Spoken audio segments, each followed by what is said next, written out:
L'association Zéro Violence en milieu scolaire et universitaire a organisé le 12 décembre à Brazzaville la première édition d'un concours littéraire interuniversitaire consacré à la lutte contre les violences sexuelles et sexistes. Deux universités, l'Université libre du Congo et l'Université Henri Lopez, ont participé à cette première édition. Les étudiants se sont confrontés à l'analyse d'une œuvre littéraire portant sur les violences basées sur le genre. À l'issue des épreuves, le représentant de l'université Henri Lopez a été désigné vainqueur. Je suis très heureux parce que nous avons travaillé et le travail a fait ses preuves, mais aussi j'ai considéré cela comme un moment de partage, un moment de frottement de cervelle avec l'université Henri Lopez et ça a été bénéfique pour nous et aussi pour eux. Le processus de travail n'était pas facile parce qu'au départ, il fallait donner les avantages et les inconvénients de l'œuvre et d'autre part, il fallait donner les avantages et les inconvénients de l'histoire. Pourtant, l'histoire et l'œuvre sont indissociables, donc on avait des difficultés, mais au final, on a su comment faire et on a produit le travail que vous avez vu tout à l'heure. Au-delà de la compétition, cette initiative a été un moment d'échange et de discussion sur les violences sexuelles et sexistes. Elle a mis en lumière la nécessité d'informer et d'éduquer les jeunes pour permettre aux femmes de connaître leurs droits et de se défendre contre toutes les formes de violence. Alors j'ai ressenti beaucoup d'émotions. Surtout j'ai retenu que nous devrions créer un monde où les femmes doivent marcher ou encore peuvent marcher dans la rue sans être harcelées et peuvent travailler sans être discriminées.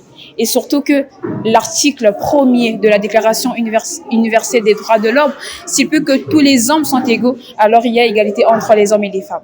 Alors je tiens à la remercier. Vraiment, merci beaucoup à Madame Jojo. Je ne saurais l'expliquer, en fait, je suis remplie d'émotions pour la féliciter. Merci encore à elle, merci pour l'organisation, merci encore pour l'ouvrage, parce que c'est cela qui a permis à ce que nous puissions nous retrouver ici. C'est un sujet sur lequel nous devons beaucoup marteler parce que, étant donné qu'il y a peu de sensibilisation, toutes ces femmes-là qui pensent qu'elles sont faibles, qui pensent qu'elles sont inférieures à l'homme, de se rappeler qu'elles sont importantes, car si elles n'étaient pas importantes, elles ne seraient pas sur Terre. Et surtout de croire en leurs rêves et de se battre. Le concours s'est appuyé sur le roman Des profondeurs cachées d'un cœur sans voix, un ouvrage de 76 pages qui retrace le parcours d'une jeune africaine confrontée aux violences sexuelles et sexistes. L'histoire montre la résilience et la force des femmes face aux épreuves. Cette initiative n'est tout autre qu'organisée par l'association Zéro Violence en milieu scolaire et universitaire, en sigle ASVEMSU.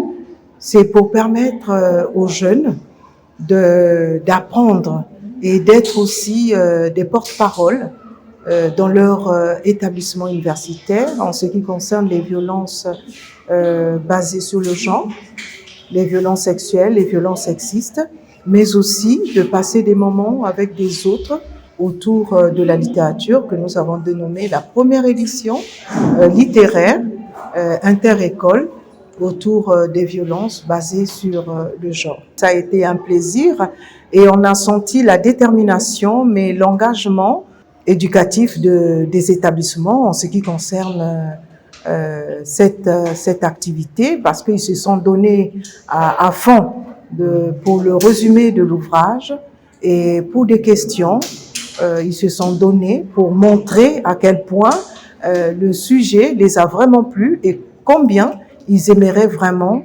arrêter avec les violences en milieu universitaire. Grâce à cette initiative, l'AZVMZU vise à former des jeunes relais de sensibilisation dans les établissements scolaires et universitaires. La prochaine édition, prévue en mars 2026, impliquera cette fois les élèves des collèges et lycées en prélude de la Journée internationale des droits des femmes, le 8 mars.